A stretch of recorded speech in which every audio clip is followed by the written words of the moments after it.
Praise lord. ఏదైనా వాగ్దానము కీర్తనలు 106:45 వారిని తలంచుకుని ఆయన తన నిబంధనను జ్ఞాపకం చేసుకునెను. తన కృపా బాహుల్యమును బట్టి వారిని కరుణించెను. ఎంత గొప్ప వాగ్దానాన్ని దేవుడు మనకి అనుగ్రహిస్తూ ఉన్నారండి.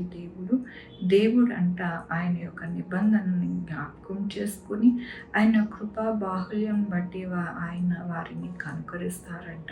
కాబట్టి మన జీవితంలో ఎల్లప్పుడూ కూడా ఆయన నిబంధనని జ్ఞాపకం చేసుకునే దేవుడు, ఆయన కృపా బాహుల్యాన్ని మనకి అనుగ్రహించే దేవుడు అని మనము విడవక మరవక మనము ఎల్లప్పుడూ కూడా దేవుని యొక్క పాదాలు పట్టుకుని సమస్తమును మనము పొందుకునే వారిగా ఉండాలి అని దేవుడు సెలవిస్తూ ఉన్నారు. మనము మన యొక్క జీవితాలలో మన కష్టమును బట్టి మనం ఏమీ చేసుకోలేము, కానీ దేవుని యొక్క ఆశీర్వాదము, ఆయన నిబంధన, ఆయన కృపా బాహుల్యమును బట్టి మన జీవితము వెళ్ళబుచ్చుతామని దేవుని యొక్క వాగ్దానము ఈ దినమున మాట్లాడుతూ ఉన్నారు దేవుని యొక్క వాక్యంలోని బండను చీల్చగా నీళ్లు ఉబికి వచ్చెను, ఎడారిలో అవి ఏరులై పారెను. ఏలయనగా ఆయన తన పరిశుద్ధ వాగ్దానమును తన సేవకుడైన అబ్రహామును జ్ఞాపకము చేసుకుని తన ప్రజలను సంతోషముతోనూ అవునండి.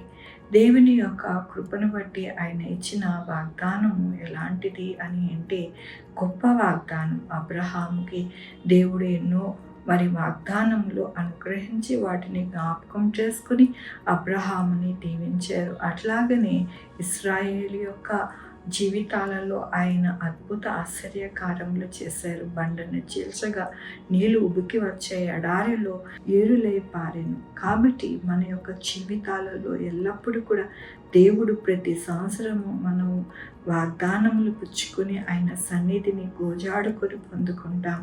కాబట్టి ప్రతి సంవత్సరము దేవుడు వాగ్దానములు మనకి అనుగ్రహిస్తూ ఉన్నారు. అంటే మన పక్షాన ఆయన ఎంతగానో కృపను అనుగ్రహిస్తున్నానని దేవుడు మనల్ని ఎంతగానో పురుకొలుపుతూ ఉన్నారు.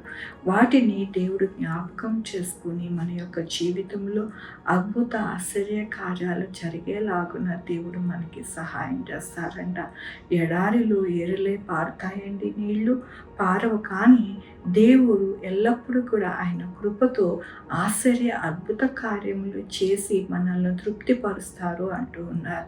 తృప్తిపరిచే దేవుడు, మనల్ని ఎంతగానో ఆయన కృపలో నడిపించే దేవుడు. ఆనాడు అబ్రహాంకి ఏ కొదువు లేకుండా ఆయన సమస్తమును అబ్రహాముకి అనుగ్రహించి అబ్రహాంని నడిపించారు. కాబట్టి ఈ దినము మనతో మాట్లాడుతూ ఉన్నారు, నేను ఎల్లప్పుడూ కూడా నా నిబంధనని జ్ఞాపకం చేసుకుని కృపా బాహుల్యమును మీకు అనుగ్రహిస్తాను.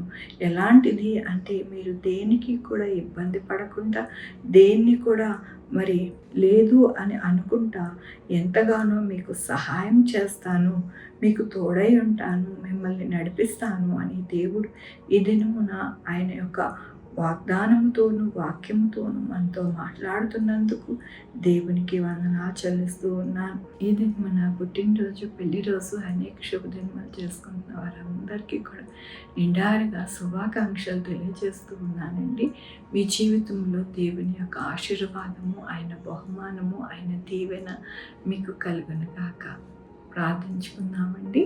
యెహోవా దేవా, నా తండ్రి, నా ప్రభువా, హానయ్య, మీ యొక్క కృపను బట్టి నాయన, మీ బాహుల్యమును బట్టి నాయన, మీ యొక్క నాయన వాగ్దానములు నాయన మా జీవితంలో నెరవేర్చబడుతూ ఉన్నాయండి.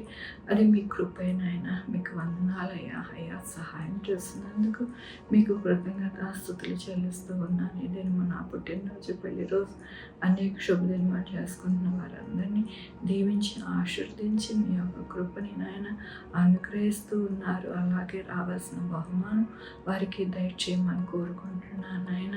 మా కొరకు ప్రార్థించమన్న వారిని వారి బిడ్డల భవిష్యత్తు, వారి ఆరోగ్యం, వారి పనులు, వారి ఉద్యోగంలో, వారి వ్యాపారములు అన్నిటికీ తోడయండి, సహాయం చేయండి నాయన. Sugar, BP, thyroid, heart problem, kidney problem, AIDS, cancer, నరాల బలహీనత, పారాలసిస్, గ్యాస్ట్రిక్, ప్రతి విధమైన అనారోగ్యం తీసివేసి స్వస్థపరచండి నాయన. బిడ్డలైన వారి బిడ్డలు దయచేయండి, బిడ్డలు సుఖమైన కాన్పు దయచేయండి.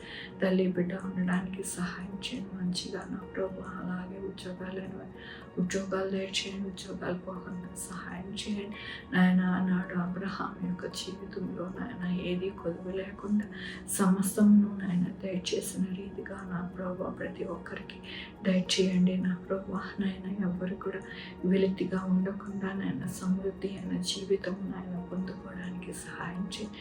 మిమ్మల్ని నమ్ముకున్న వారు, మిమ్మల్ని ఆశ్రయించేవారు, మీ యొక్క కృపను వేడుకున్న వారికి నాయన ఎంతో గొప్ప గొప్ప కార్యాలు జరుగుతాయని నాయన అనేక జనులు నాయన నా తండ్రి కొనియాడుకోవడానికి మీరు సహాయం చేయండి నా ప్రభు. కృప చూపించండి నాయన నా తండ్రి. ఈ యొక్క దేశంలో నాయన చక్కటైన పరిపాలన దయచేయండి నాయన. రాజకీయ నాయకులు స్వార్థ బుద్ధితో లేకుండా నాయన నిస్వార్థంగా నాయన ప్రజలకి సేవ చేయాలన్న సహాయం చేయండి నా ప్రభు. నా దేశంలో నాయన ఎక్కడ ఆర్థిక పరిస్థితులు మంచిగా ఉండడానికి సహాయం చేయండి నా ప్రభు. ఎక్కడ నాయన దుర్ఘటనలు జరగకుండా నాయన నా తండ్రి మాఫియాలు రాకుండా బోర్డర్స్లో నా ప్రభు ఎక్కడ కూడా నాయన నా తండ్రి ప్రాణ నష్టం వాటిల్లకుండా అంతా కూడా మీరే సంరక్షించి సహాయం చేయమని కోరుకుంటూ నా ప్రభు నా రక్షణ యేసుక్రీస్తు పరిశుద్ధమైన నామమున అడిగి వేడుకుంటున్నాను తండ్రి. ఆమె తండ్రి కుమార పరిశుద్ధ సదాకాలం మనందరికీ తోడై ఉండును గాక. ఆమె. God bless you.